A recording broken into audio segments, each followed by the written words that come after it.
This week, Hollywood is basically at war with itself. You've got fan revolts that could completely derail a massive hit show, and then you have a comeback literally 2 decades in the making. It feels like the battle for the future of entertainment is happening right now.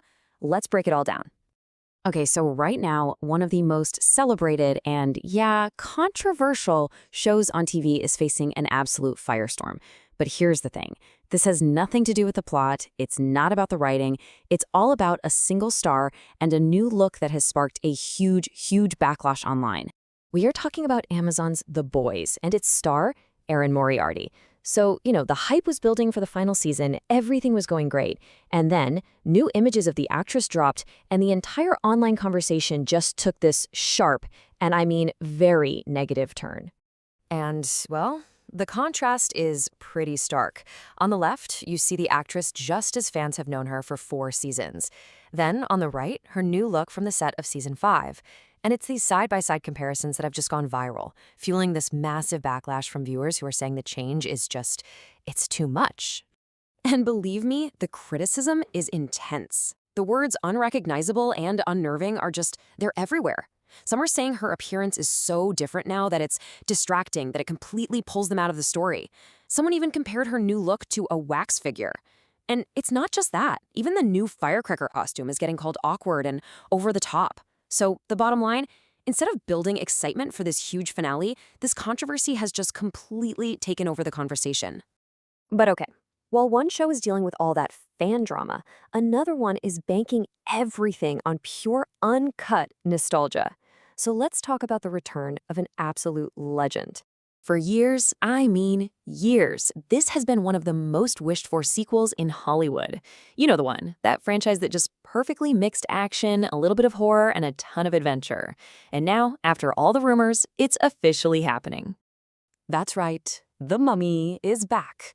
And listen, this is not a reboot. This is the real deal. Brendan Fraser is officially returning as Rick O'Connell, a full 2 decades after he last played the part.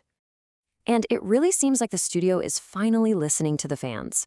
Not only is Fraser back, but so are Rachel Weisz's Evie and John Hannah as her brother Jonathan. And here's the real kicker. They're reportedly just ignoring the events of that third movie, a total course correction.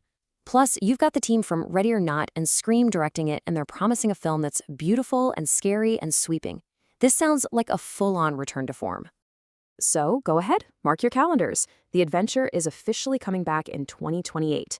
And if the reaction online is anything to go by, this could seriously be one of the biggest films of that year. Okay, so while one franchise is digging into its past for what looks like a guaranteed hit, one of the most critically acclaimed new shows is taking a huge risk by completely changing its formula for the future.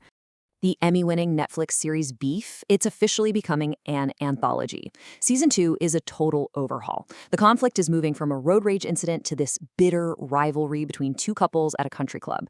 And the cast is just stacked. We're talking Oscar Isaac and Carey Mulligan facing off against Charles Melton and Kaylee Spaney. The whole theme is shifting too, from loneliness to the crazy complexities of love and marriage. It's a really bold new direction for the show. The show's creator, Lee Sung-jin, he actually describes this season as level 2 of the video game. He says it's going to be a much more emotional season that serves as the natural, spiritual next step. It is a massive risk to leave a beloved cast behind, but the vision here is to explore this whole concept of beef in totally new ways. And finally, let's step away from the screen for a minute and look at a story that kind of connects all these themes. Identity, the past, reinvention.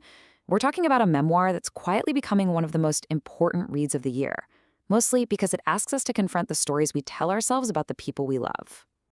This quote right here from the acclaimed journalist Tom Junod, it just gets right to the heart of his powerful new book. It's all about those silent burdens we carry and the power that comes from speaking the truth, even when it's the hardest thing to do. The book is called In the Days of My Youth, I Was Told What It Means to Be a Man. And in it, Junod digs into the secret life of his own father, this charming, larger-than-life man who basically pressed a very specific, almost swashbuckling version of manhood onto his son. It's a raw, unflinching look at family trauma and that difficult process of trying to understand the parent you thought you knew. So why does this matter? Well, because through this incredibly personal journey, Junod lands on this new, much more profound definition of manhood. He realizes it's not about power or pleasure. As he writes it, real strength is the strength to do the hard things, to tell the truth, to be kind, to be accountable.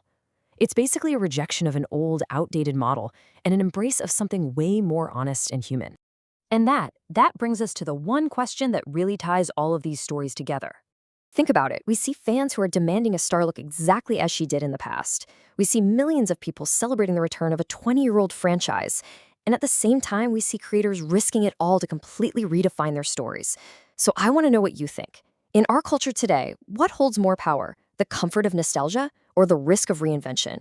Let me know what you think in the comments below.